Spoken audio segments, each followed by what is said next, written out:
Bismillah ar-Rahman ar-Rahim. Last time we covered some topics related to access methods.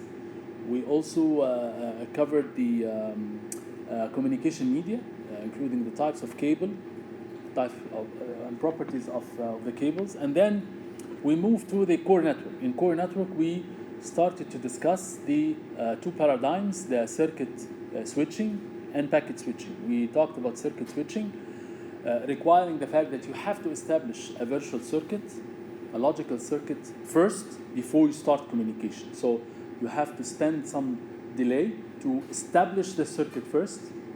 But this gives you an advantage later on because the performance after you establish the circuit is somewhat guaranteed, right?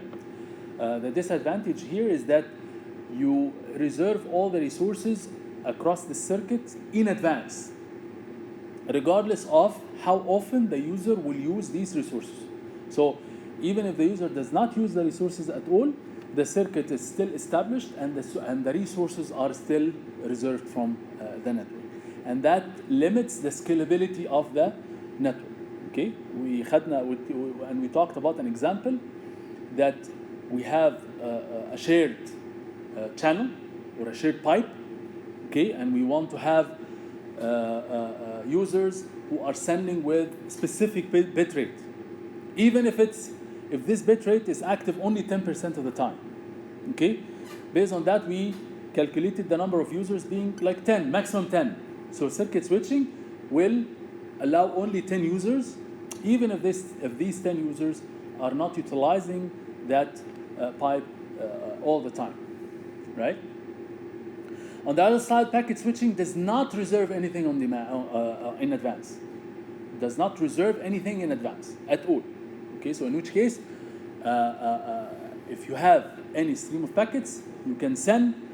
And we said that the packet switching is very good and efficient if the users are sending bursty traffic, or in other words, they are sending their traffic and then they stay silent for a long period of time. So in that case, we use statistical multiplexing, okay, between these packets to increase the efficiency of utilization of that shared media. And this is the motivational exercise that we have talked about, that we said that for circuit switching, for this, if we have 1 megabits per second and each user is trying to send with a rate of 100 kilobits per second, okay, so in that case, we can only accommodate using circuit switching, we can only accommodate 10 users. However, if we assume packet switching, okay, we don't have any limit for the number of users, okay, and we have tried to calculate the probability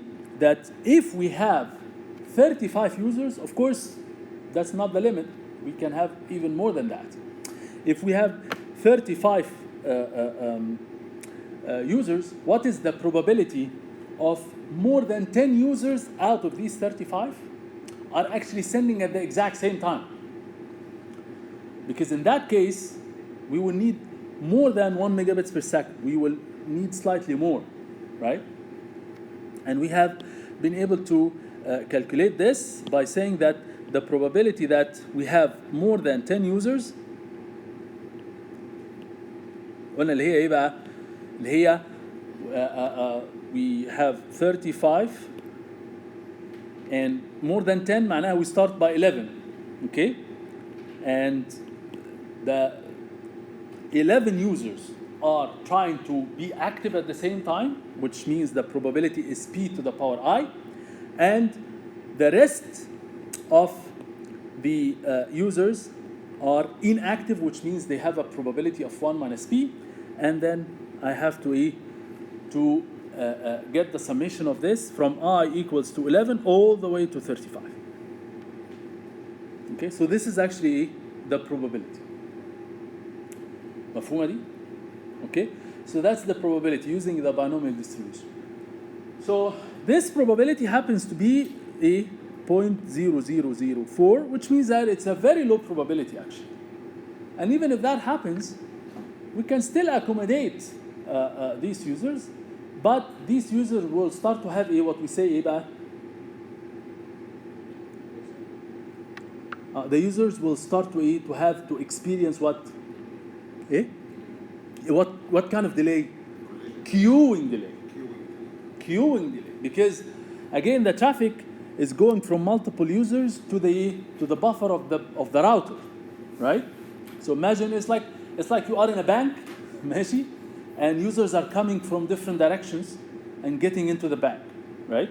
So imagine that you have multiple doors, okay, for this bank, and all of them are getting to the teller, مثلا, like customer service or whatever, okay? So all of them are coming from different doors, okay, but they all have to be served by one server, okay? So if they start to come with very, very low traffic, chances are nobody will stay in the line, okay? So each one will get in. Most probably he or she will not find anyone in the queue, and he will get served and move. Life is good. But when the traffic start to increase, so you can imagine that they will start to line up, right? Okay? They will start to line up. They will start to have a queuing delay. That's what we call queuing delay. Same thing here. The packets will come to the router, okay? If they are coming really bursty with small or very, very big inter-arrival time, in that case, the router will store the packet, serve it, send it, and then after some time it will receive the next packet and the next packet and so on. Okay, so we'll talk about some examples from real life that will make this concept clearer, hopefully. Okay, طيب. So we'll get to that in a later stage more time. But first, so analyzing packet switching, so the author of the book is asking this question. Does that mean that, okay, so it looks very attractive when we say that we can serve more than 10 users, right? It looks very attractive, right? So does that mean that packet switching is a slam dunk winner? Not necessarily. Why? Packet switching is good when the load of the network is slightly low and the queuing is not happening very frequently. Because this is what happens مثلا in highways. Okay? In highways, we all enjoy driving in the highway. We always say that, right? But once there is a traffic jam, you hate your life, صح? Because of the fact that we get stuck, and once there is a traffic jam, يعني خلاص يعني we get really frustrated, صح? This is the exact same thing, right? So if the user traffic is bursty and it has on-off, then we can deal with that, right? Once we start to queue the traffic inside the routers, then we might suffer traffic jams. And if there is any traffic jam, the problem with traffic jam, we'll talk about that later, is that once we have traffic jam, everybody piles in. And the queue starts to accumulate exponentially, right? And it does not clear with the same speed. So the queue has a feature. It accumulates sequentially and it decays linearly. We'll talk about that, right? So this is a real problem now. So that's why packet switching is efficient from the service provider point of view, that the service provider ensures the good utilization of the network resources, right? Because the service provider does not have to reserve circuits in advance. صح? I can serve as many users as I want, right? Who is really affected by this? We, as users. We get affected by this, that we see our experience changes throughout the day, depending on how many people are using the network at the same time, which is not controlled by anyone, neither the users nor the service provider. That's something probabilistic. Nobody can predict it accurately, right? ماشي كده? So excessive congestion leads to bad quality of service على طول. Okay? So this is a philosophical question that really everyone, almost 99% of people working in the networking field, they are trying to answer this question or to to try to find a good way to fulfill this question. How to provide a circuit-like behavior but using packet switching. Because packet switching is best effort. Packet switching is best effort, right? I cannot provide any guarantees for you. If the network is lightly loaded, you are lucky because you will enjoy good service, right? But who said that I control the number of people who are accessing the network at the same time? I don't control this. So at specific times of the day, you might really get frustrated because you receive very bad service. I cannot do anything about it. But can I really have something in the network to really give you some level of guarantee? Okay? So the answer started at least 2 decades ago. Yes, we can do that. And this is the concept of quality of service provision. Okay? So I need to find a trade-off between circuit switching and packet switching and work somewhere in between. Okay? So there are certain techniques that allow you to do that. ماشي? Still unsolved problems. Many people are working on this in different domains, in different network scenarios, and each network scenario and each domain tries to answer this question in different ways. Okay? The chances are we'll still try to fulfill that question for decades to come. Okay? طيب. So therefore, the internet structure, as we can imagine, cannot rely on centralized control or centralized anything. We cannot afford the monopoly of the internet. From the name, internet has to facilitate everybody to communicate with everybody, right? So that cannot be controlled by a single entity, whatever this entity is, right?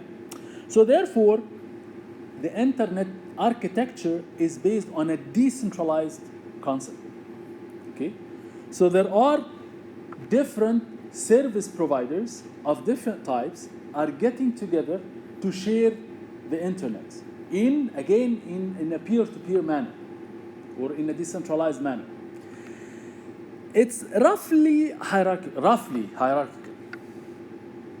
This means that these service providers, first, there are 2 types. There is content service providers and there is network service providers. Content service providers like مثلا Google, YouTube, ماشي, Netflix. Okay, these service providers, they don't necessarily have to provide internet service. They don't provide internet service. What they provide is what? Is content, video content, right? But they don't provide internet service, right? But other internet service providers, they provide internet service, okay? And these types of service providers are usually hierarchical in a way that we have first tier 1 internet service providers. Tier 1 internet service providers are very, very few worldwide. We have I think about 15, like Verizon, AT&T, things like that. There's 1 or 2 in China, things like that. So these service providers, they own huge infrastructure, and they provide this infrastructure. I mean, يعني routers, switches, cables, things like that. Okay? يعني network topologies, يعني ماشي. But these enterprise routers and switches are very, very big size, and they support huge amount of traffic, and usually they use fiber optics as cables to provide terabits per second and so on. Okay? They offer this infrastructure to other اللي بنسميهم بقى ايه tier 2 service providers. Tier 2 بقى service providers like مثلا أوريدو, Vodafone. ماشي? These tier 2 service providers, they first consume internet service from tier 1, and they provide this internet service in return to local service providers. ماشي؟ اللي هم مثلا زي مين local service providers أو tier 3 service providers. Qatar University, مثلا HMC. Okay, these service providers, they usually provide again their infrastructure to users بقى directly اللي هم احنا بقى. Okay, so when I am in Qatar University, I use Qatar University as my local service provider. Okay, and Qatar University, it connects to Ooredoo مثلا as a tier 2 service provider, which connects with Verizon as tier 1 service provider. That's why it's roughly a hierarchical. Okay? طيب, the content service providers, or content distributors, they may actually use these tier 1 or tier 2. Okay? There is the concept of multi-homing. يعني مثلا Qatar University here. Okay? Qatar University, they can actually connect to one tier 1 service provider through high مثلا data rate أو مثلا tier 2 هنا tier 2 and then from tier 2 to tier 1 ماشي through high data rate links, right? And then they provide these to users, right? There's the concept of multi-homing, which allows مثلا QU to actually connect with two tier 1 مثلا or tier 1 and tier 2, okay, through multiple links. Why do I need to do this? Why do you think I need to do this? Why do I need to connect to multiple service providers? Why do you think? Okay, that's one reason. What else? Backup, bravo عليك. Yes, backup. I have to have redundancy because if I connect to tier 2, say مثلا I connect to Ooredoo, we had some incidents where the Ooredoo network was actually completely يعني shut down at certain points, right? So if I have this situation, I can still have service through Vodafone. That's why I need to have multi-homing. So multi-homing will allow me to utilize more resources as needed, and at the same time, if one goes down, I have some backup links where I can still provide sustainable and robust internet service to my users. Okay? So internet decentralized, roughly hierarchical, okay? And it's based on peer-to-peer service provisioning, content service provisioning, and internet service provisioning. Content service provisioning, like as we said, YouTube or Netflix or something like this, because these types of content service distributors, they have to distribute these contents all over the internet. Yeah, they don't have centralized server where they host all the content. They cannot afford this. So they have to distribute their content all over the world. So when you connect from Qatar and fetch a YouTube video, it doesn't go to the US. It goes to a headquarter in the Middle East. Why? Because you need to have good quality of service. The delay has to be less, has to be very low, right? If we all have to go through a centralized server, then that's not scalable and the delay will be very, very high. But this depends on the content popularity, right? So some unpopular content will keep to be distant. Right, that's by AI بقى. يعني this is improvement through using by AI. I can even predict the types and the number of users in certain area, and based on that, distribute certain contents to this area. I can do that. بس ده محتاج intelligence بقى. Okay. There is also that internet exchange point اسمها internet exchange point. These are third-party infrastructure networks or routers and switches which facilitate the interaction between internet service providers and content distributors. Okay, these are called internet exchange points. ماشي? If you ever يعني hear that term. ماشي كده؟ طيب يعني هنا this means what? Treat each other as equal. This means that usually if we're talking about two tier 1 service providers, they have some links to communicate between each other, right? That doesn't necessarily mean that they have to pay money to each other, or one takes internet service from the other. No, this is done to facilitate the end-to-end routes, right? So they do that, okay, as peer-to-peer, but they don't necessarily have to pay each other money, okay? But if tier 2 connects to tier 1, no, usually they have to pay money. واضح الفرق؟ Okay, so within the same tier, we are sort of peers. We don't have to pay money to each other, but we connect to each other to facilitate the end-to-end communication, because at the end of the day, the internet facilitates communication between everyone, okay? If I say that, if AT&T says, no, I cannot connect to tier 1 service provider in China, so there will be some network isolation, and we cannot afford this, right? But this connection does not mean that I have to pay them money, or they have to pay me money, okay? واضحة النقطة دي؟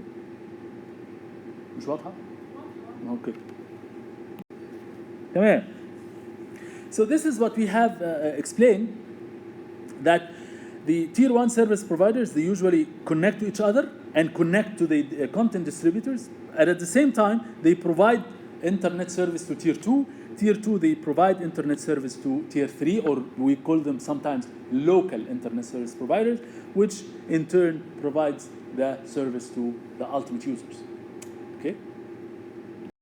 So that's in a way what we refer to as roughly hierarchical. ماشي؟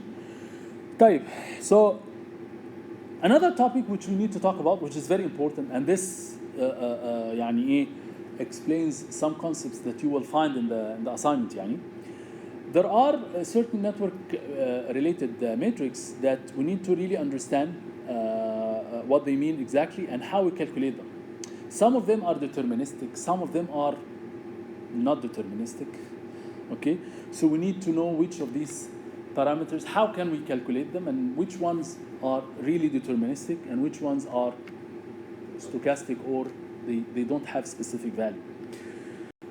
So packets, they queue in buffers, and this is the first thing, that queuing delay is deterministic or not deterministic. Queuing delay, is it something deterministic? يعني ايه deterministic? First of all, deterministic that it has one fixed value.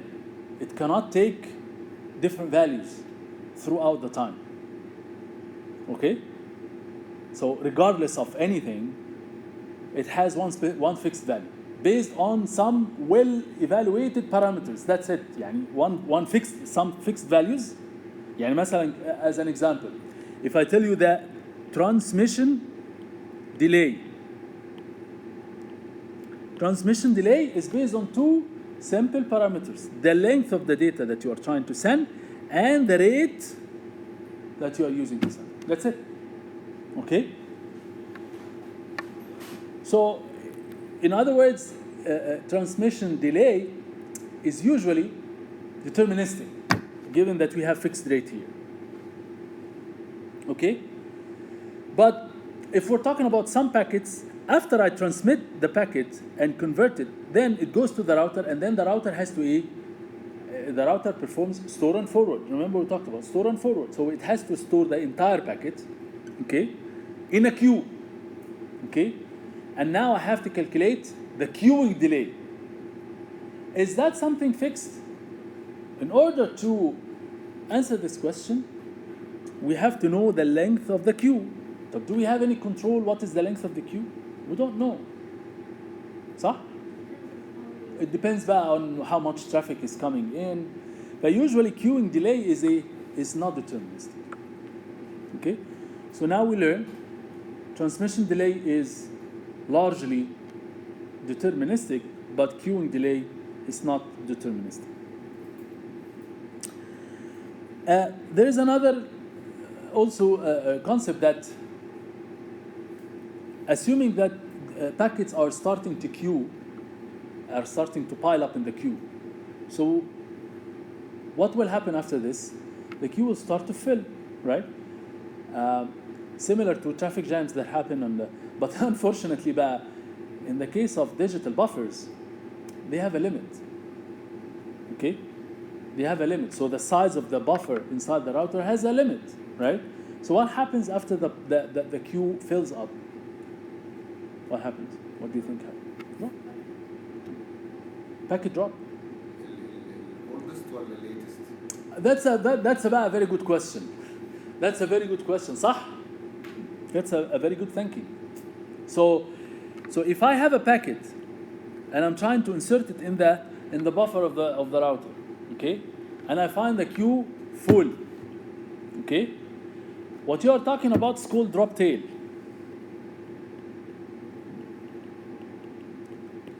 The drop tail concept says that if you have a packet and the queue is full, drop that packet. Very simple, صح? Okay? Because this aligns with packet switching, because packet switching is best effort. I cannot guarantee anything. It's best effort. Okay? So based on packet switching, the traditional packet switching, drop tail is more than enough. Okay? However, if we like to provide circuit-like behavior, then drop tail is not enough. Okay? So what else can you do? What else can you do? Drop the least amount of bucket, like if there is a bucket has already filled the queue and just like need one bucket to finish, I guess, leave it and then drop the least. drop لا يعني drop كل الباكيتس ولا ايه؟ No, هنا مثلا Man, I have a packet here.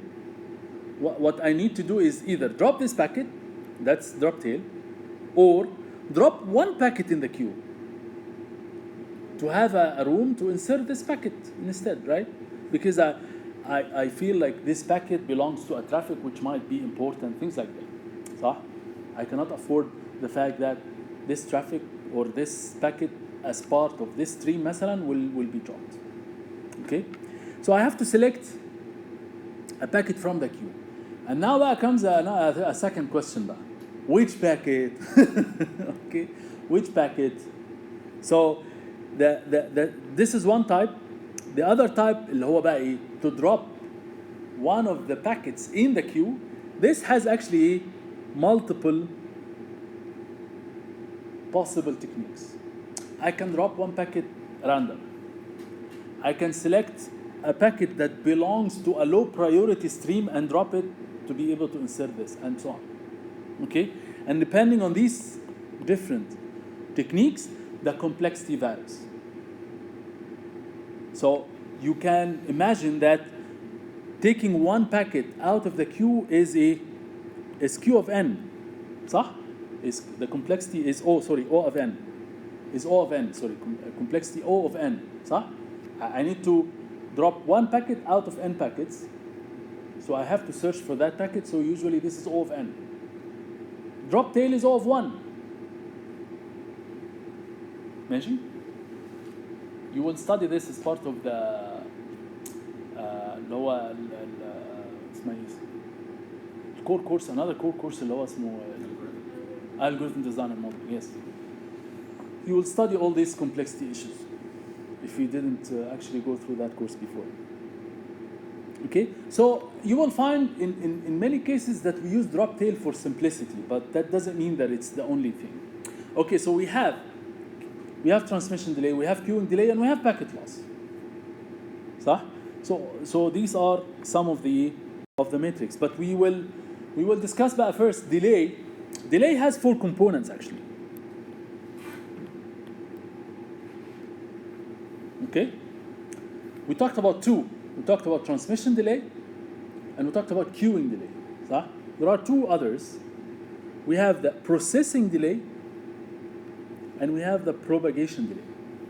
So we'll talk about each of these. So first, processing delay is the time that the router will use to check, because the router does routing. Routing is performed by the fact that first I have to go to the packet, find the destination address, look up the table. This is processing. Okay? So the time that we take to perform this lookup and find the route, this is what we call a processing delay. Usually this processing delay is very low and it's negligible. In many cases, we don't even take it into consideration because usually it's like 1 or 2 nanoseconds. It's not that major, okay? So queuing delay, as we said, is the time waiting at the output link for transmission. We start to get into the queue, we line up, okay, to get the service from the teller. So that queue fills up in a way that we don't control. And that's why the queuing delay is actually a stochastic metric. It's not a deterministic one. So it depends on congestion level of the router. The transmission delay is usually deterministic, and it's based on 2 fixed parameters: the length of the packet and the rate. And we talked about this before when we talked about circuit switching. We said that, okay, remember we talked about store and forward, and we calculated the delay end to end, and we said that this is 3L over R, صح? Remember? For this based on the fact that the transmission delay on one link is L over R, and the second link L over R, third link L over R, so it's 3L over R. It's very simple. It's like مثلا you are traveling, and we'll talk about this analogy. You are traveling مثلا from one city to another, so you go through toll booths. So for each one you have to stop and you have to pay something. That's a service time. So this is equivalent to the fact that you stop and wait at the queue buffer for your request to be serviced, right? And then after this you have to get into the highway, and then at the end you go through another gate, you get service again, and so on. So each time you have to wait, you have to calculate the transmission delay. Transmission delay is the delay from the moment that you have a packet until this packet becomes a signal on the line. Okay? This is the transmission delay. Once the transmission is finished, the packet becomes an electric signal or optical signal that travels on the line, okay, based on the properties of the line. And then it comes the propagation delay.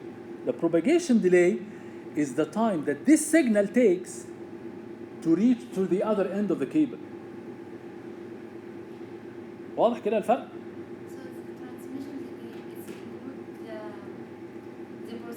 No, it doesn't include. It's separate.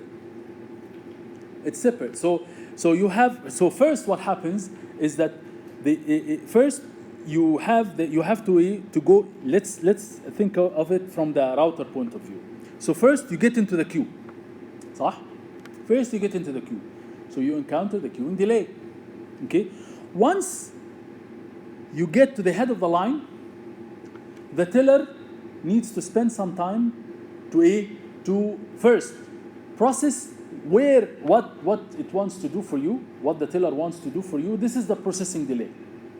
Okay? And then it performs the actual service. Okay? Performs the actual service for you. This here maps to the transmission delay. Okay? Transmission delay is based on how thick this pipe is. اللي هو rate. Okay? اللي هو the bandwidth of the link. Okay?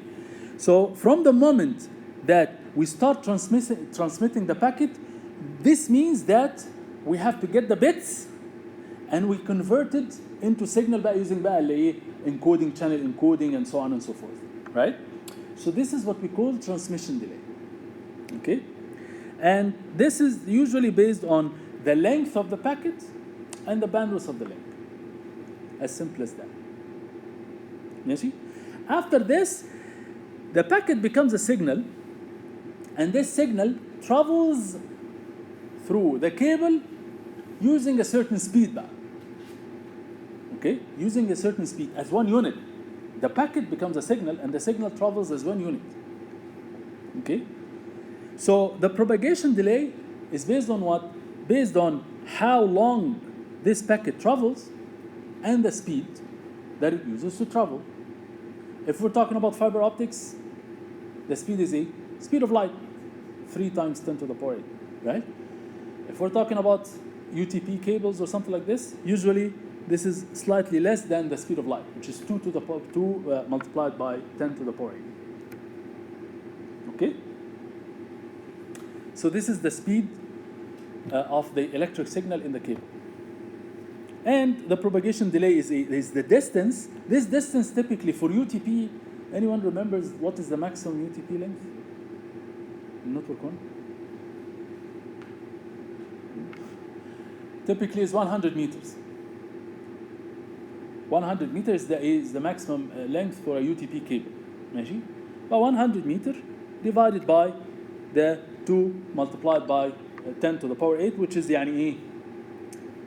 How much? It's like 0.5, I think microseconds, something like this. Okay?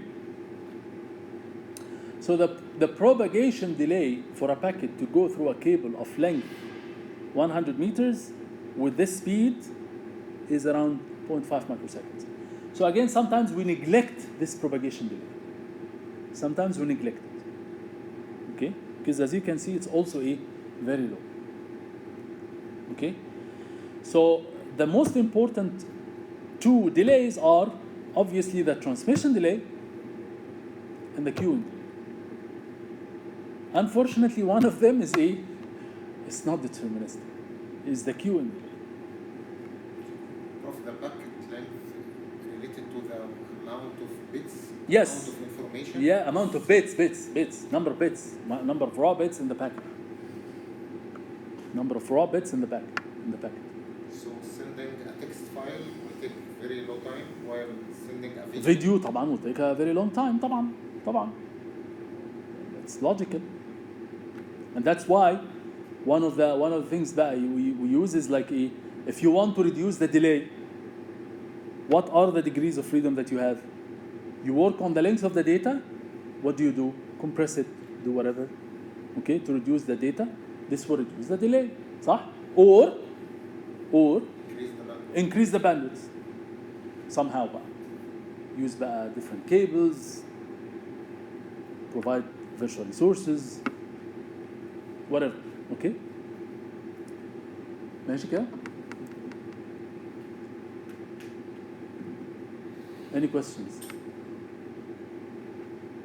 So these are the 4 components of the delay. That's this is the caravan analogy. This is what I was talking about. So you have a packet which is composed of 10 cars as a caravan. They are going as one يعني caravan كده ورا بعض يعني. Okay? This happens if you go through مثلا highways driving from one city to another. You see like 9 cars ahead of you. You get into the queue and you start to queue and wait for the service. Okay? Except that here the service time, here there's no queuing. And there's no queuing inside. And imagine if we have 10 cars and each car will take a certain service time to get into the highway, which is equivalent to the fact that the packet is converted to a signal on the line. Okay? This is the analogy. Once the car gets here, the car propagates at a speed of 100 kilometers per hour. Okay? And the toll booth takes 20 seconds. This 20 seconds, this is the inverse of the bandwidth per bit. Yani if I tell you that the bandwidth is 100 megabits per second, okay? This means that if you take 1 over this means that this is the time that I take to transmit one bit. صح كده؟ This is the time that I take to transmit 1 bit. اللي هي هنا 12 seconds to serve 1 car. So if you take the inverse of this will give you an indication about the bandwidth of that link or that booth. ماشي كده؟ Okay? So what is the time for all these cars to get to the second end of that highway? What is the total time? Okay, what is the total time? I need you to calculate it يعني. اتفضل. equation Mhm. هو summation بتاع queuing time right plus propagation time. transmission time والpropagation time. طيب transmission time is how much? كلنا مفيش أي حاجة بتتكلم. Transmission time is ايه؟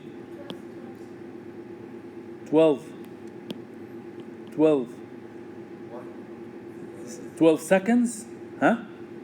ايوه times ها؟ time the number of cars 10 صح. This is the transmission time صح تمام. طيب propagation بقى ايوه propagation اللي هو ايه بقى؟ ها؟ 100 كيلو time يعني هو The distance is 100 kilometers. 1 hour كده يبقى في 100 kilometers divided by 100 kilometer per hour, and this will be a hours, so I have to multiply it by 60. أيوة 60 times 6 minutes 60 times 60 صح ماشي. أو let's say حتى يعني كله مثلا let's say minutes مثلا خلاص خليها minutes خلاص. يبقى دي مثلا 120 اللي هي 2 minutes صح؟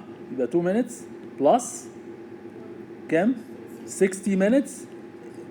هل أنا بقى هنا بقى السؤال هنا trick يعني. This is the trick now. Do I have to multiply this by 10?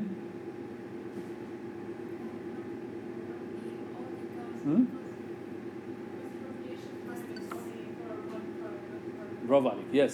This is the trick هنا. Pay attention to this. Because once they are transmitted, they go as one unit. They propagate all at once, which is similar to the fact that the packet gets converted into a signal, and the signal propagates. Okay? The signal propagates as one unit. Okay? I don't propagate one bit and then wait until it reaches to the end, and then I say, okay, did you arrive there? Yes, okay, I will send the other. No, I don't do that.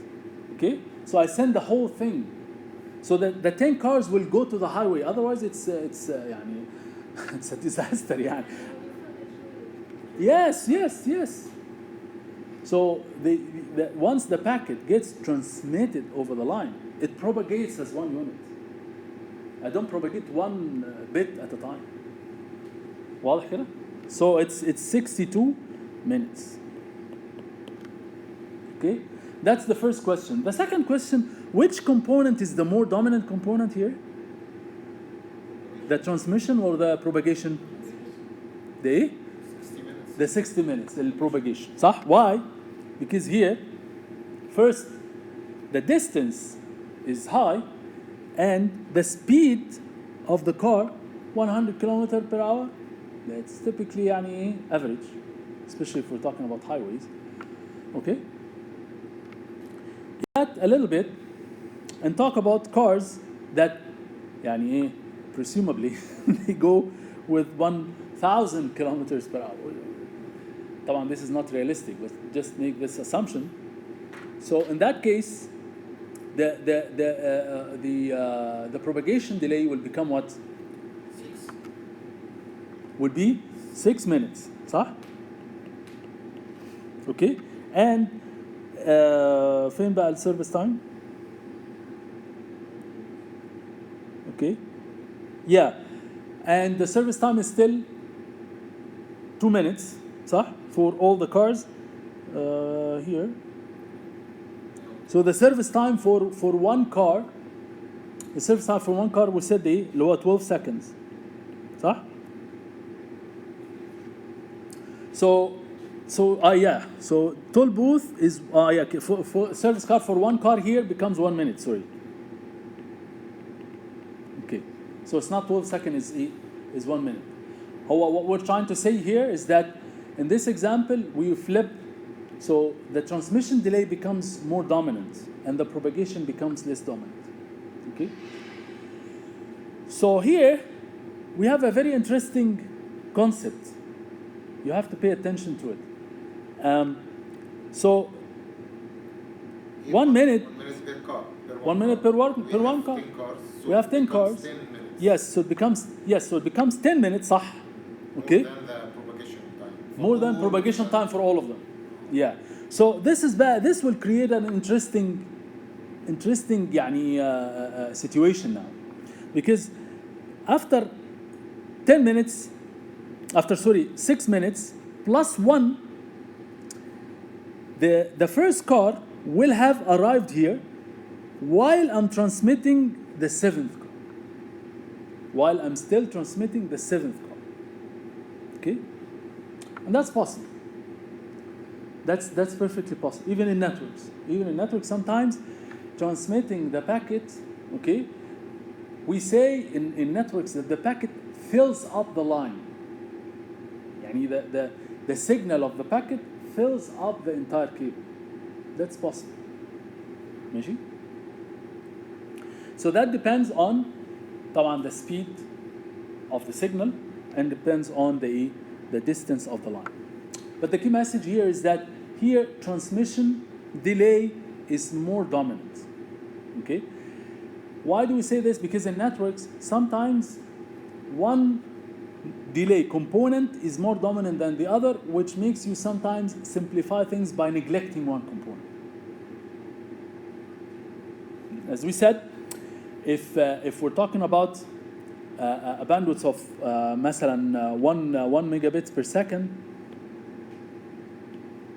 okay, or 100 megabits per second, okay, so usually 100 megabits per second, this is an average bandwidth for normal Ethernet. In that case, the transmission delay is usually high, relatively high, okay? Versus if we're talking about propagation, as we said, propagation for 100 meters, and we're using a speed of 2 times 10 to the power 8, which is a 0.5 microseconds, this is negligible.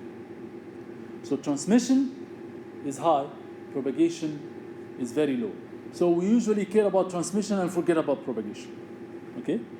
But sometimes it's the other way around, okay? Especially when we talk about مثلا fast Ethernet. For fast Ethernet, the 1 megabits per second becomes 10 gigabits per second. So for 10 gigabits per second, the transmission delay becomes really negligible. We're talking about few nanoseconds, okay? So in that case, I may actually neglect the transmission delay and care about the propagation delay. And sometimes طبعا I take both into consideration. ماشي كده؟ طيب. An interesting thing about queuing delay that we have talked about, that unfortunately it's not deterministic.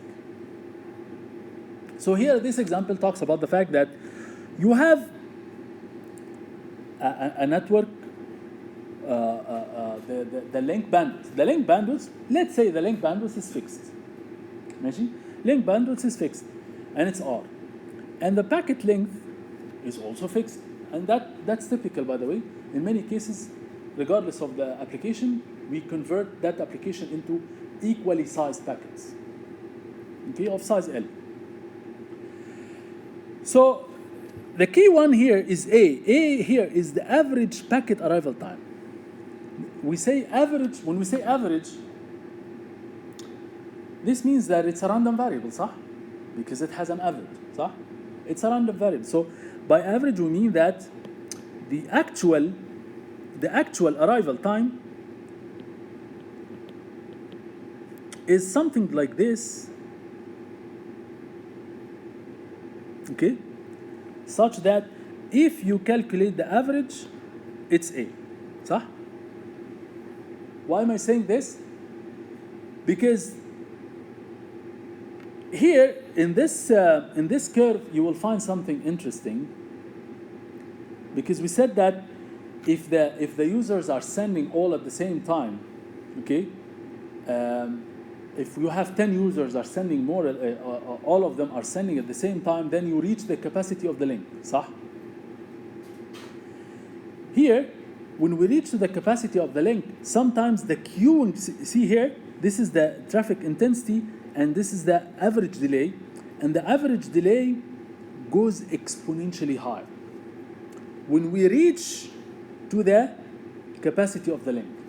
The capacity of the link here means that on average, 10 users are sending at the same time, okay? But maybe they go a little bit high, a little bit less, but on average, you have 10 users are sending at the same time, okay? So why is the queuing delay goes up exponentially like this? Because if we're talking about average, this means that you have certain time periods where the traffic itself exceeds the capacity of the link, which means that the queue will start to pile up. This is what happens here. So you have a situation like this: highway and traffic jams, right? So unfortunately, but when it comes to queuing discipline, the queue will start to accumulate exponentially like this. In order for the queuing delay to decay or to get decreased, the traffic has to be lower than the capacity and stays like this for a long time. Okay? So the only way this traffic jam will clear up, okay, is when the cars stop coming to the highway, okay, for a long period of time. Why? Because the queue will start to decay linearly. Okay? So because the queue will start to shrink a little bit, and the queuing delay start to also get reduced a little bit, and usually the queue decays slowly, slower than the accumulation. And this happens in these areas. واضح كده? So when I'm below the average, this means that instantaneously I'm not reaching the capacity of the link. I'm below. And this situation is good because the queue will start to clear up slowly. Okay? But once I come here, the queue starts to pile up very, very quickly. Okay? And that will lead to the fact that the queuing delay will increase exponentially, very fast. Okay? This is the situation that you would want to really avoid. Although on average, if you take the average is the number of packets arriving to the queue. If you multiply this by L and divide by R, it reaches the capacity of the link, which is R, which means that the load is 1. We call it traffic intensity. Traffic intensity معناه ايه؟ Number of arrived packets in 1 second multiplied by L divided by R. Okay, that's 1. This means that we are reaching the capacity of that link. But this happens on average. On average. But if you zoom in, you will find that the packets will, in some situations or some period of time, they pile up exponentially and then they decay linearly, leading to the fact that the queuing delay on average will really increase very fast. ماشي? This situation you'd really want to اتفضل.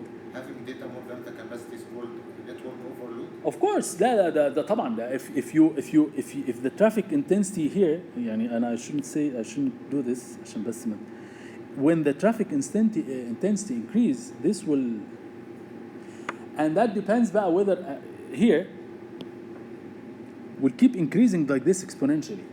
Okay? But sometimes مثلا ان انت you have some limited buffer. Okay? So in that case خلاص you start to drop packets. You will not reach to that limit. You will start to drop packets, which means you will have a packet loss, not delay بقى. You will have packet loss. That's another thing that we will talk about. That's another metric that we will talk about. Okay. الكيس اللي حضرتك شرحتها دي queuing delay will become the dominant delay. Of course, yes. So when you reach the capacity of the link, the queuing delay becomes dominant. When you reach the capacity of the link, when the network load is light, when the network load is light, as you can see, the queuing delay is negligible. صح? This is the motivation, by the way, behind the fact that in Doha 10 years back, everywhere you would find what? Roundabouts. صح? Roundabouts are really a perfect example of a router. Okay, and when you get to the roundabout, you have a service time before you get to any of the directions. Okay, so why did we have roundabouts in Doha 10 years back? Because it was efficient. Because the traffic was very light. If the traffic is very light, okay, then you just get into the roundabout and leave right away, right? صح? You go very fast. Everybody's happy.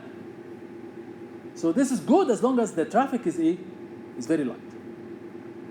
And then they started to change everything once the population started to increase, because if the traffic increases on the roundabout, it will become a big mess, and maybe you will have accidents, packet loss or lives lost. In that case, you will have a big mess. So that's why you have to be a little bit circuit switching like بقى. You have to put traffic signals وانت عدي انت اقف كده يعني كده. You have to have certain control. Okay. واضح النقطة؟ ماشي. طبعا if you want to calculate the delay end to end, of course, from the application level, you can use the command traceroute. Does anyone know traceroute command? Traceroute? Very common, traceroute command. يعني if I want to know مثلا if مثلا you want to get مثلا google.com and you see no response. Okay? So what you want to know where the problem is. صح? But one of the way to troubleshoot this is by saying trace route google.com. As simple as that. And what this does is that it tries to calculate the delay, but in a very nice way. But it gives you not only the delay to google.com, no, it gives you the delay to every single hub on the way to Google. So you know where the problem exactly. So first, if I'm doing this at home, مثلا, so first it connects to the home router. And the home router responds, okay, so the delay between your device and the home router is 1 millisecond. Good. And then automatically it sends another 3 packets. Every time it sends 3 packets by default. Yani. It sends another 3 packets to the home router, in that case, to the Ooredoo router. Okay? If it receives from Ooredoo response, this means that, okay, so I'm connected to Ooredoo and I can send traffic back and forth. Okay? So the tier 2 service provider is working fine. And then it sends another 3 packets to AT&T. Okay? So it goes to AT&T and now you have no response. Then you know where the problem is. The problem is in the tier 1 service. So it goes through each hub one at a time. And it does that automatically. You don't have to perform multiple commands. That's what traceroute does. Okay? So the output will look like this. This is the output. So if you want to مثلا trace the delay, and by delay here I mean what? Which type of delay? Which component of delay? All of them. All the 4 components. Okay? Processing, propagation, transmission, queue, all of them. As one sum up. Okay? Type. So if I want to measure the delay between my local machine and this, from my local machine to this مثلا website. So first it goes through the first router, and this is the name of the first router. And this is the IP address, and the 3 packets will encounter this traffic. 1 packet 1 millisecond, 1 packet 1 millisecond, and the other packet is 2 milliseconds. Why there is variable delay? Yeah, packet switching, there is queuing, I don't know. I'm not the only one who's using that router, so because of the queuing delay, bravo عليك, yes, the variable component here is the queuing delay. So depending on the queuing delay, I may have different total delays. But the delay to the first router is low, and as you can see here, this delay increases as we go. As we move forward, the delay increases, because every time you go through 1 hub, and then 2 hubs, and then 3 hubs, and then 4 hubs, all the way to the destination. But here, I did not receive a response. Does that mean that this router is down? No. And some routers do not allow any response. They allow forwarding. If you give me a packet, I will forward it, but I will not respond to any request. Okay? So just the fact that these 3 stars, which means I did not get a response from that router, that doesn't mean that this router is down. This router, for security reasons, does not send back any response. That might happen. Anyway, so that's the response. So based on that output, if you get at any certain point and you stop, this means that this router is where the problem is. If you stop, ماشي?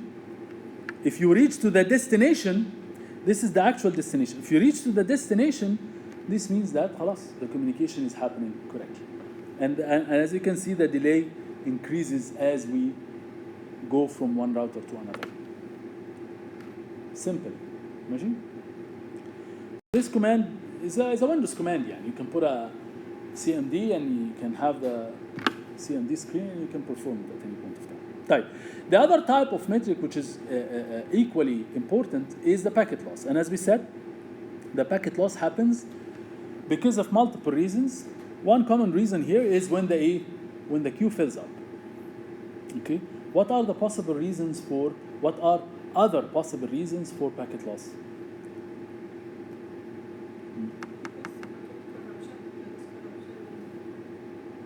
Packet corruption, yes, packet corruption, that's another.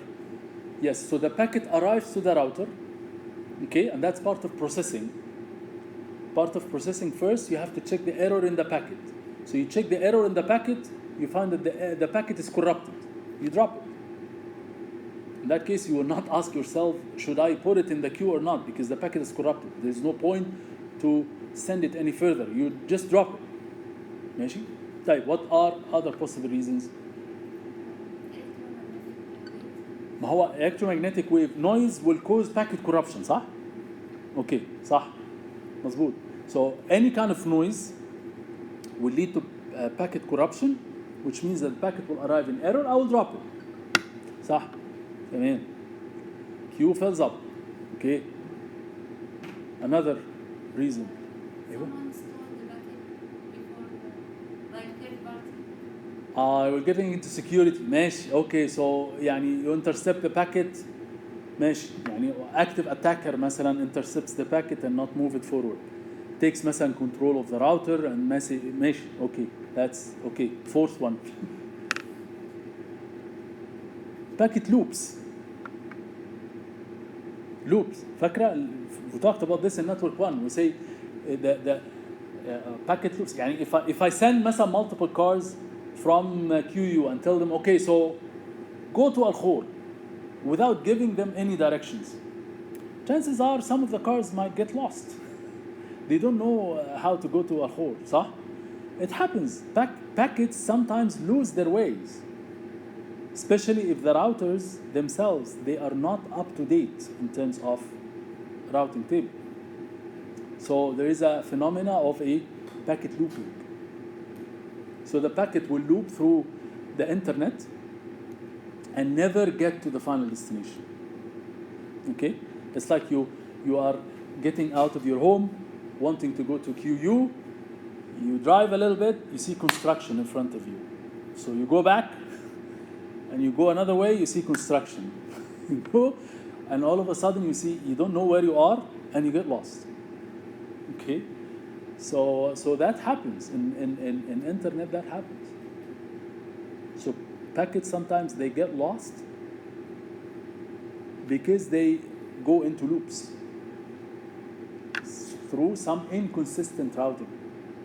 In any way, so there are multiple ways. The most common one is packet loss because of the queue fill up. Okay, because the fact of the queue fills up, and then and as we said, in that case, there are drop tail. In assignment 1, you will use drop tail, the simplest one, but that doesn't mean it's the only one. Okay. طيب. So we want to also comment on the types of these metrics, because these metrics, they have certain property. So if I tell you that you have like the traffic goes into like two interconnected pipes, okay? One of them has a thickness of RS, and the other one has a thickness of RC, okay? So I want to now calculate the end-to-end throughput based on the fact that I know RS and RC. So if I tell you, مثلا, RS is less than RC, okay? What is the effective throughput of the link end-to-end?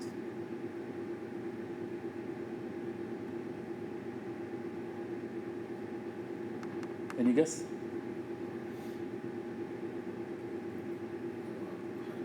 ده L1 وده L2 ولا؟ لا مفيش L بقى هنا، أنا بتكلم throughputs. Forget about the length of the packet. The length of the packet will not affect the answer here, because I'm talking about throughputs. I'm talking here about throughputs. In order to understand this more, let's think of this pipe being like it's a water pipe. Okay, so here I have RS, a thickness of RS. Okay, and I'm trying to inject some water flow. What is the maximum water flow I can inject in this pipe, given that the thickness here is RS and the thickness here is RC, and RS is less than RC. شفت بقى ازاي؟ So once we talked about the water example, it has become easy, صح? That's exactly what happens in networks as well. Okay, so in networks, if you have pipes like this with different thickness, the effective throughput end-to-end is the least one amongst them. And this makes the throughput, we call it a bottleneck parameter.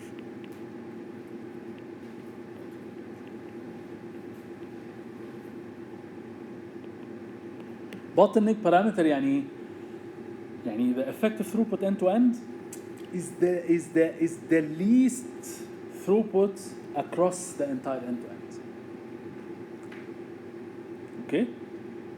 كان في proverb في الانجليش بيقول the chain is as strong as the weakest. The weakest, بالظبط كده. That exactly applies. Okay? طيب. So there is also the instantaneous rate and there is also the average rate. So by thickness here, by the way, we mean the average rate. But that doesn't mean, because again, the effective throughput changes slightly over time. So, طبعا, you know the difference between the bandwidth. The bandwidth is the theoretical limit of bit rate over this link. This is the theoretical limit, which means at any point of time you can never go beyond this theoretical limit, because it's limited by the physical properties of the cable and the physical properties of the transceiver that you're using, the hardware of the device. You cannot go beyond that bandwidth by any means. Okay? And there is a concept of throughput, which throughput بقى is actually is the actual bit rate that you encounter, okay, over this link, which at all times less than the bandwidth, and it slightly changes over time. ماشي? Depending on what بقى, depending on so many factors. If we're talking about wireless, there's channel fading, there's one person is walking by, so it's causing some fading to the link. Even cables, by the way, they suffer from external interference. Okay, so many factors. Also the protocol effect. the actual protocol effect. Sometimes if we're talking about Ethernet supports contention between multiple users. So if there's collision, okay, collision is also affecting the actual throughput. So that all gets into calculating the throughput. And that's why the actual bit rate that you get at any point of time is always less than the bandwidth, and it varies slightly over time. Okay? So the average of that throughput is what we refer to here. The difference between instantaneous and average is the time span where you calculate the throughput. Yani the throughut is basically the number of packets per unit time. صح؟ Number of packets أو يعني number of bits, let's say, per unit time. Number of bits per unit time. ماشي؟ So you have some bits coming in, right? So at the receiver side, you want to calculate the throughput between you and the sender. So you calculate for 1 second, you have a 1 second period, and you say, okay, so how many bits did I receive? I received like 10 packets. Each packet is like 100 bytes, let's say. So 10 times 100 times 8. So these are the number of bits that I received in 1 second. So that's the instantaneous throughput. Instantaneous throughput in 1 second, right? So this is that. This is the instantaneous throughput, or the red one. Okay? So if that time becomes the entire simulation time, okay, and then you calculate all the number of bits you receive in a very long period of time, so in that case, that's the average. This is the average. Okay? So in assignment 1, you will calculate both. You take a very short span of time, like 1 second, and then you calculate the number of bits. That's the throughput. So this is the instantaneous throughput. Okay? And you will also calculate the number of bits throughout the entire simulation. Let's say your simulation is like 1,000 seconds. Okay? So you calculate the number of bits in 1,000 seconds, and you divide it by 1,000. That's the average, the blue one. So this is the difference between the instantaneous and the average. Okay? So now we understand bandwidth or throughput is a bottleneck parameter. So it's based on the least or the minimum throughput end-to-end, right? And also we can calculate the instantaneous throughput versus the average throughput. Any question here? واضح؟ ماشي؟ Okay.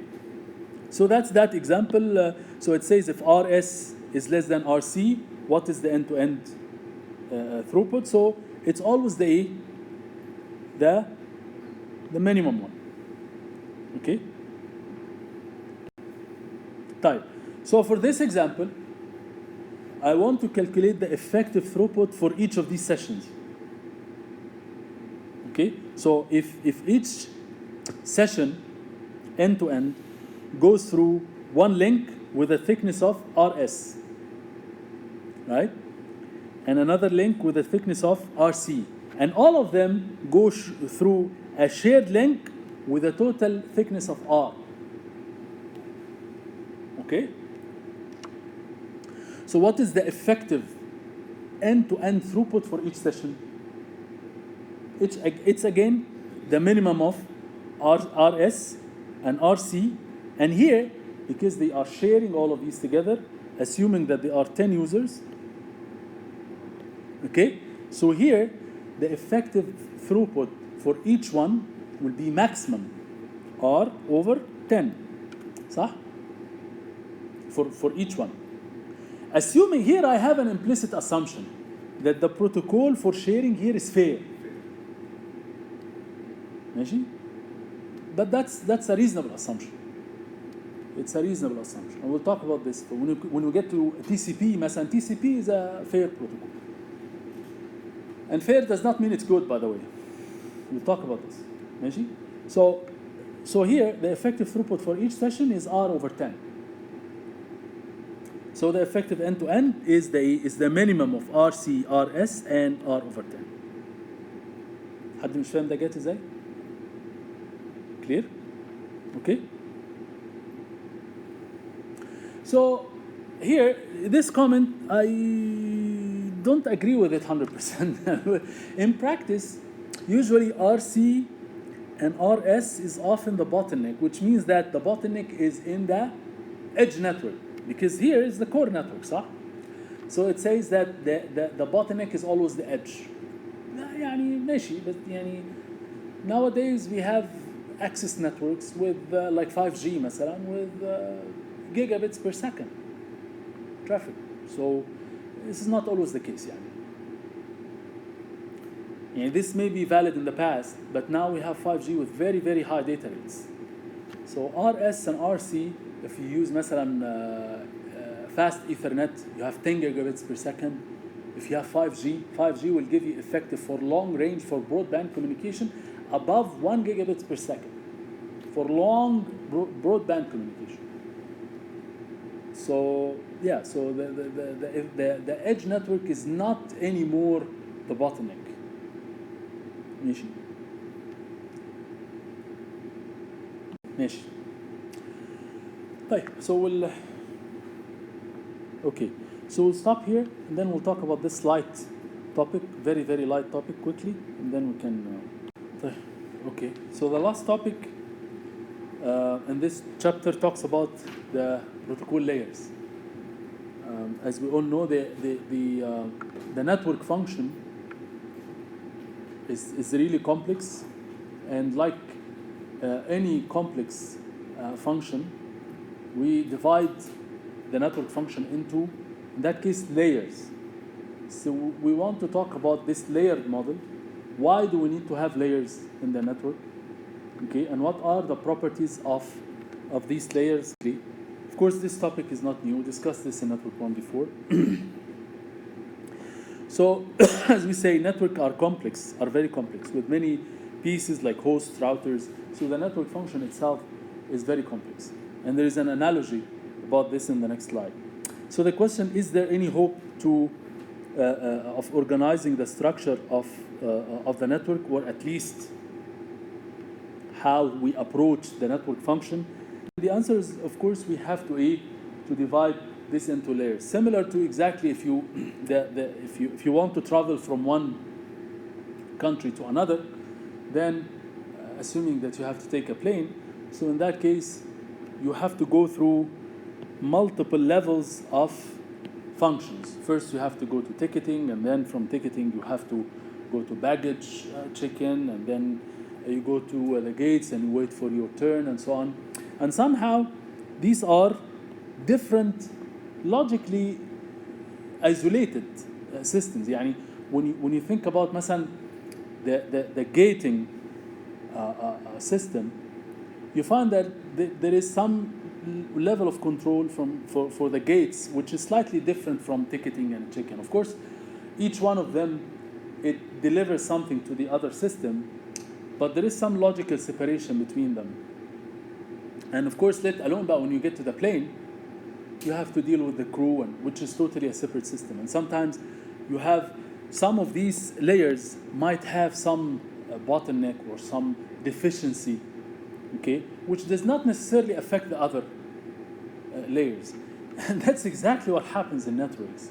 Networks, or the network function, especially in the internet, is divided into layers. And these layers provide a well-defined and logically separate function from all the other layers. Well-defined and logically separate function, or isolated function from all the other layers. Okay? And there is a reason for this. Very, very important reason. So each layer implements a service, a specific service. So there is some logical communication between ticketing here and ticketing here. There is some correlation, or there's some implicit communication. And for each level, you have some kind of a logical communication. Okay? But here, between each layer and the other layer, there is some logical separation, some logical isolation. Okay? So there is a reason for this. So for any complex system functionality, the most important approach, as we all know, is divide and conquer. صح? We divide complex functions into smaller, simpler functions, right? That we can manage and deal with easily. Okay? Type. So I always say that these layers are logically isolated, in a way, logically isolated. Okay? So this allows the changes in one layer, okay, to not affect the other. But why do we need to do this?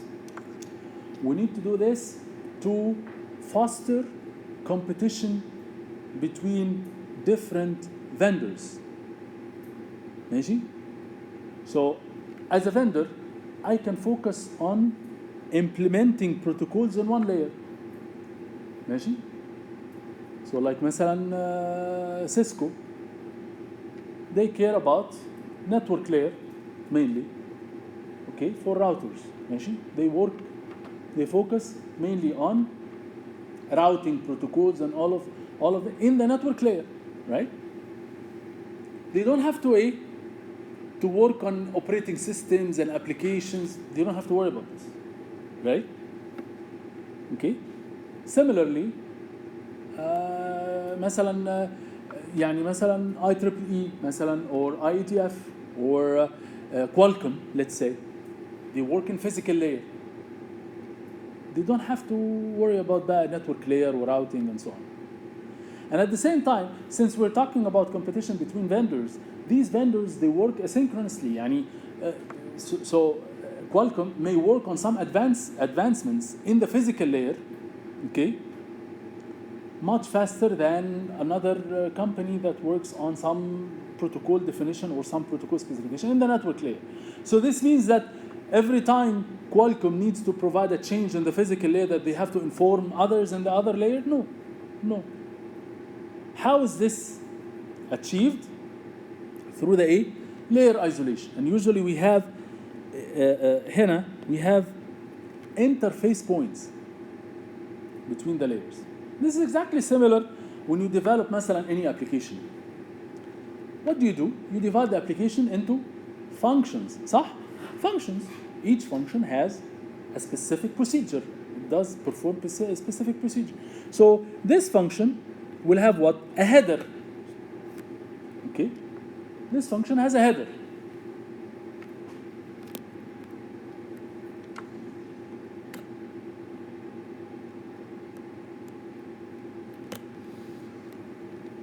خلاص؟ سلام.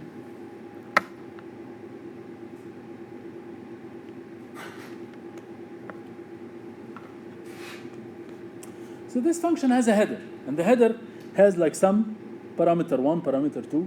So this is the interface. This is a function interface, okay? And you have the body, which performs by some intelligence, some procedure, things like that. صح? If you change in the body, but you don't change the parameters, خلاص, you will achieve the same function, but using different implementation. صح? That's what happens. So Qualcomm may actually change physical layer, okay, with no effect to the network layer. The network layer still performs the same function, more or less, okay, but using different physical layer. And you can plug any layer with any layer logically, as long as the interface is fixed. ماشي? So that's why مثلا in our houses we have flexibility. We can buy Cisco routers, we can buy D-Link routers, صح? Without affecting any applications. We don't have to change our laptops because of the fact that we changed the router at home. We don't have to do that, صح? So this is because of the concept of the layered model. So layered model provide logically isolated layers, right? That each one has a specific, well-defined set of protocols or small network function. Okay?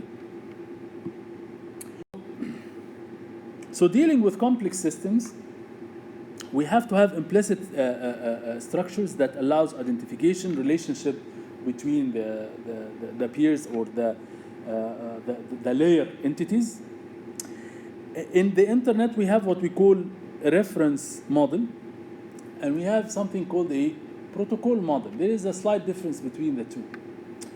Okay, we have the reference model, which is implemented by ISO, ISO OSI reference model, and this dictates the fact that the network function is divided into 7 layers. Okay, any of you is familiar with it? You are familiar with it. So you have to divide the network function into 7 layers. Is this the only model? No. We have the internet protocol model. Internet protocol model is actually the more dominant model. And it divides the network function into 4 layers, 4 major layers, which is what we are following. We have the application layer, we have the transport layer, we have the network or internet layer, and we have the network access layer. Data link and the physical layer. Okay? We call this the protocol model. Type. Why do we need to have these models? So we need some kind of modularization. Okay? Modularization معناه again, a very complex system, you divide it into modules, okay? Smaller modules. By dividing it into smaller modules, then you specify the function of one module, and then you approach that small function for this module without really thinking about the other modules, right? So this way, you can implement a very complex system, okay, using a simpler approach, اللي هو divide and conquer. ماشي? Not only that, this is a very important property. So one is modularization that makes the network function more structured. Okay. 2, this is a very important feature. Any change in the implementation of one layer does not affect the other, and this is the basic reason why. So this modularization is very important, and the change of the implementation is very important. So, is layered considered harmful? That's a philosophical question. Sometimes people argue that by doing this layer isolation, sometimes you miss on some advantages. Okay? That's why about 3 decades back, we started to talk about the concept of cross-layer techniques. Okay? Now we're saying that these layers, they are logically isolated. Okay? But we will talk about few examples where مثلا TCP as a protocol, okay? TCP as a protocol works with some assumptions. Okay, these assumptions are fulfilled by the underneath layers. In some cases, these assumptions are not fulfilled correctly. In some cases, okay, and that's why you can enhance the performance of TCP drastically by communicating to the underneath layers. But that defeats or that violates the concept of layer isolation. So that concept of cross-layer techniques is the only violation to this logical isolation of the layers. Okay? But it's many people, they work on this, especially in research. There is a huge amount of research opportunity for cross-layer techniques. So layering is considered harmful. It's not harmful, but you can really benefit a lot or provide efficient techniques by producing certain violations to the logical isolation of this. We'll talk about this later. So, of course, layered model entails or forces the concept of encapsulation and decapsulation. Encapsulation means that each layer, okay, performs a certain protocol, and that this protocol generates some kind of a header which gets added to the message, and then it's like what? It's like I have a message. I want a letter. I have a letter. I want to send this letter to somebody in China. Okay, so what I will do is that I'll take this letter, okay, I put it in an envelope. Okay, and I put مثلا some stamp or address. It doesn't go directly to China. It has to go to the local post office. This local post office might in fact like DHL or they might in fact put it in another envelope, put an address, and then send it. That's what happens. Encapsulation in different layers is the protocol processes the message. Depending on that protocol, it adds a header with some fields, okay? And then it adds it to the message, sends it down. This is what we call encapsulation. ماشي? Once it goes to the data link, why do we not have encapsulation in physical layer? Because physical layer does not deal with bits and packets. It deals with what? Signals. ما تعرفش هي فيش خلاص يعني from here to here no encapsulation. We convert the packets into a signal. ماشي? So here becomes a signal. So encapsulation stops at the data link layer. ماشي? So it goes to a switch. A switch, as we will see, or you might have studied, a switch is a layer 2 device. A layer 2 device, which means that the signal first gets converted to what we call a frame. A frame is the message with a set of headers. And then the switch takes this first header, okay, and processes it. And after this, it converts the packet back into a signal, and then it sends it. So it has to perform one level of decapsulation, okay, and process the frame at the data link layer only. It doesn't know anything after this. It doesn't understand what routing is. It doesn't understand what TCP is. ماشي? So the switch will perform one level of decapsulation, process the frame at the data link layer, and then it switches the packet into a signal back on the line. And then it goes to the router. The router is a layer 3 device, which means that it has physical, data link, and network layer. Because we have to perform, router performs what? Routing. Routing has to be performed in the network layer. So that's why we have to have 2 steps of encapsulation. So from here to here, we have to perform 2 steps of encapsulation. And then after I perform the routing, then I convert it back to a frame, and then from a frame to a signal on the physical layer, until it goes to the destination. So for every single device the packet goes through, I have to perform 1 or 2 or 3 or more decapsulations, and maybe I perform encapsulation again, until it goes to the final destination. The final destination, which means that it performs decapsulation all the way to getting the message, and then you see the message, which is like a web page or something on the screen. So see how many levels the message has to go through, all these encapsulations and decapsulations along but that's because of the fact that the network function is so complex. It's very, very complex, and we have to do it this way. ماشي كده؟ Any questions?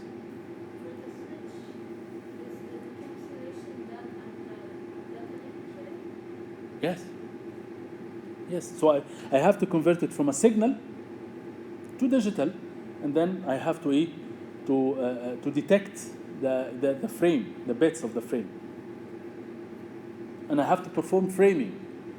ماشي؟ يعني I get series of bits. I have to recognize that this is the beginning of the frame and this is the end of the frame. Okay, and then I have to use certain protocol.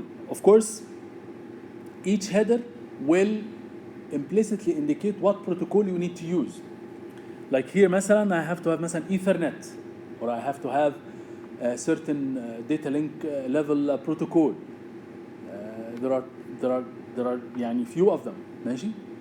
Depending on that protocol, I need to read the header. From the header, usually this header contains the physical address اللي احنا بنسميه MAC address. ماشي. And the switch performs switching based on the MAC address. So that's all it needs to read.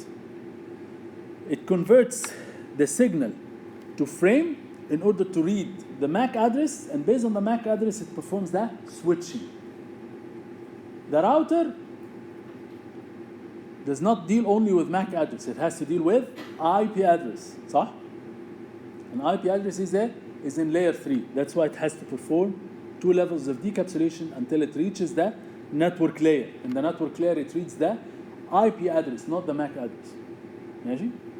And then it performs routing. It looks up the destination IP address in the routing table. ماشي? So that's in a nutshell يعني what the layered model is. It's not a new topic. So in this chapter, as a summary, we talked about what protocol is. We talked about the different components of the network end to end. We talked about the edge network, where we talked about end devices, access methods, and then we got to the core network, where we talked about the packet switching, circuit switching, and the difference between them. We talked about internet structure, okay, and the concept of roughly hierarchical architecture. And then we talked about some performance metrics, which are very, very important. These 3 metrics are the most important metrics in all types of networks. Of course, there are a little bit more metrics that people use nowadays in addition to these, but these are the fundamental ones. So packet loss, delay, and throughput. Throughput is a bottleneck parameter.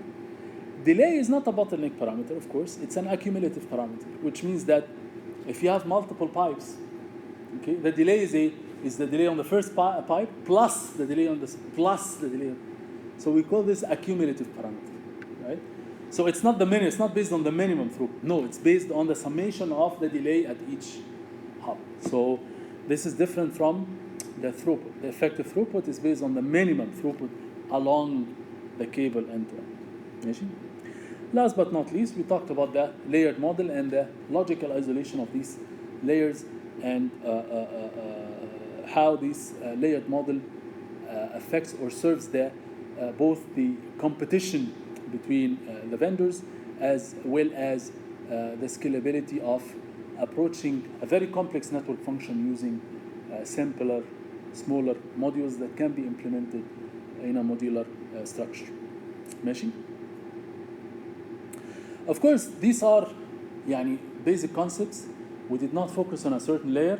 Starting from next time, we will focus on one layer and we'll focus on specific protocols in this layer, and then we'll get to the technical analysis of how we measure the performance of this particular protocol and the properties of this protocol. Okay?